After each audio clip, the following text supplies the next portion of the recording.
I don't understand what I do, because the things I truly want to do, I somehow avoid, and the very things I hate, I end up doing again and again. That verse in Romans 7:15, it's not just Paul's confession, it's mine.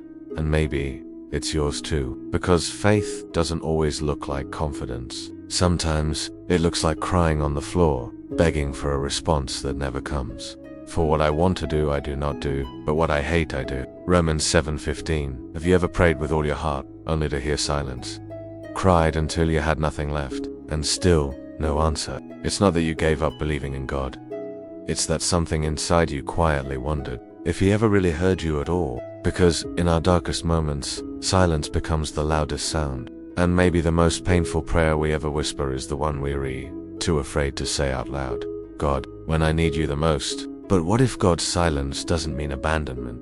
What if he's not ignoring you, but refining you? You see, we often think silence is distance, but in the spiritual realm, silence can be sacred. Like a teacher who stays quiet during the exam, not because they've left the room, but because it's your moment to remember what you've been taught. David was chosen to be king, anointed by God, and yet he spent years hiding in caves, betrayed, hunted, alone. He cried out with a broken heart, my God, why have you forsaken me? Psalm 22 banding satu. But those caves weren't a detour, they were preparation. He entered a cave as a fugitive, but came out as a Paul pleaded with God to take away the thorn in his flesh. Not once, not twice, 3 times. But God didn't remove it. Instead, he whispered something more powerful than healing.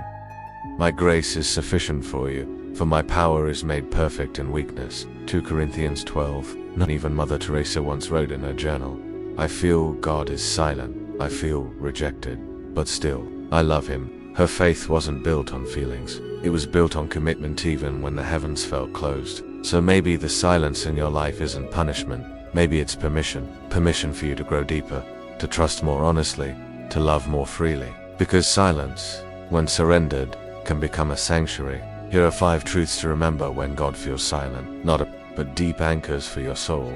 First, be still. Don't run from the silence. God is not afraid of your stillness. He meets you there. Be still, and know that I am God. Psalm 46:10. Second, let the silence drive you into Scripture. Open the Word when the world is quiet. That's when his whisper becomes the loudest. At night, his song is with me a prayer to the God of my life. Psalm 42:8. Third, don't pretend. Don't fake smiles or rehearse polished prayers. Pour out your heart exactly as it is. Trust in him at all times. Pour out your hearts to him, for God is our refuge. Psalm 62:8. Fourth, remember this. Growth is almost always invisible. The seed grows underground, far before it ever breaks the surface. You may not see the change right now, but heaven sees your roots deepening. Fifth, keep serving. Even when you feel nothing, even when you wonder if he's near, your worship in silence may be your purest offering.